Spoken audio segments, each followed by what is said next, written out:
السلام عليكم ورحمة الله وبركاته. هذه أنا وعشتان وصابر هذه هوريتكم مثلا جوجاga waxaan soo qaadan doonaa waxyaabihii ugu cusbaa ee kusoo kordhay sportiska. waxaan ugu horeeyo Europa League oo cawda lagu balansan yahay in finaalkiisa lagu soo gabagabeeyo Dublin halka Atlanta iyo muxuu ahay Bayer Leverkusen ay ku loolami doonaan.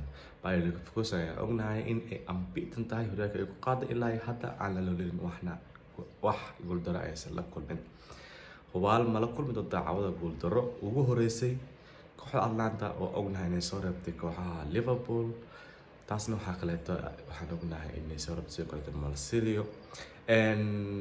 Liverpool sidoo kaleeto iyada naftigeeda Roma ayay soo reebtay oo ognahay inay Roma soo reebtay kooxda AC Milan. haddaba kulanka finaalka ayaa ah mid xiiso badan. kooxda reer Talyaani sanadka kore hoos waxaa u imaan doonta 5 kooxood oo Champions League xataa Jarmalka xitaa 5 kooxood. waa kuma Xavi Alonso miyuu qaadi doonaa saddexleediisii ugu horeysay maadaama uu joogo hadda finaal Pokala Copa Europa League sidoo kale wuxuu joogaa finaal. macquul ma tahay inuu koobkan ku darsado cawada asigana ognahay ilaa hadda cid aan laga badinin. Tigre Atlanta ayaa isbuucada la soo dhaafay waxaa ka qaaday koobka Talyaaniga Juventus iyadoo hal iyo eber guuldaro la kulantay. haddana waxay Atlanta ayaa la dhiban inay qaado wax koob ah muddadii uu joogay macalinka tababaraha waa balse hadda ilaa hadda wax koob ah baysan ku guuleysanin. laakiin bandhiga quruxda badan ee soo wadeen miyay ku tabiqi doonaan ay ku qaadi doonaan koobka Europa League. sidoo kale waxaa ognahay shalaytu waxaa la ceeriyay macalin Coutinho ee Chelsea hogaaminayo waxaana iskaga haloolay gegada Stamford Bridge kadib markii uu isku qarin waayay maamulka uu ka dalbaday in lagu dambeeyo dhanka suuqa iyo ciyaartoy keenista. laakiin maamulka ayaa ku adkaystay inaysan jirin wax asiga lagu dambeynayo ay naadiga ka fududahay inuu asiga baxo. taasna ay keeni doonto dhibaato xoogan maadaama hadda aan ognahay Chelsea la qabsi xoogan inay sameysay kulmadii ugu dambeysay taasi ay badinaysay iyadoo aan wax guuldaro la kulmin laga soo bilaabo kulankii Arsenal.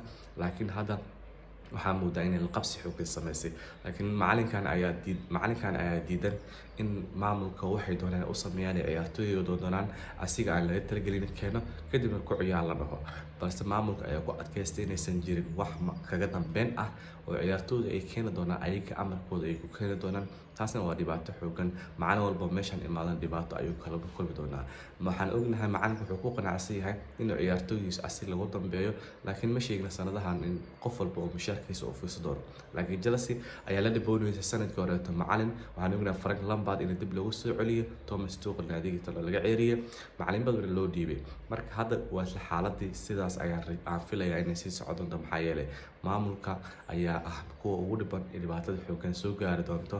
ciyaartooydana waxaa ay sameynayaan la qabsi xoogan macalinkoodana way garab taagnaayeen balse Pochettino ayaa ku adkaystay inaysan ahayn fursad kaga weyn inaysan jirin in maamulka ay kaga dambeeyaan inuu ciyaartooy keeno haddaysan taas dhicin ay fududahay inuu asiga ilada ka dawo. maamulka taas ayay la qaateen inaysan jirin ciyaartooy loo keeni doono oo asiga ku maamulo. laakiin hadda waxay ku kala tageen inaysan jirin wax wada shaqeyn ah. naadigana waxay ku dhawaaqdeen in mar walba iladaha u furan tahay macalinka xilli walba uu kusoo laaban karo naadiga balse hadda ay shaqadaas kaga tageen. haddaba waa kuma macalinka bedeli doono oona ogolaa doono in wixii doono loo sameeyo oona ku shaqeeyo.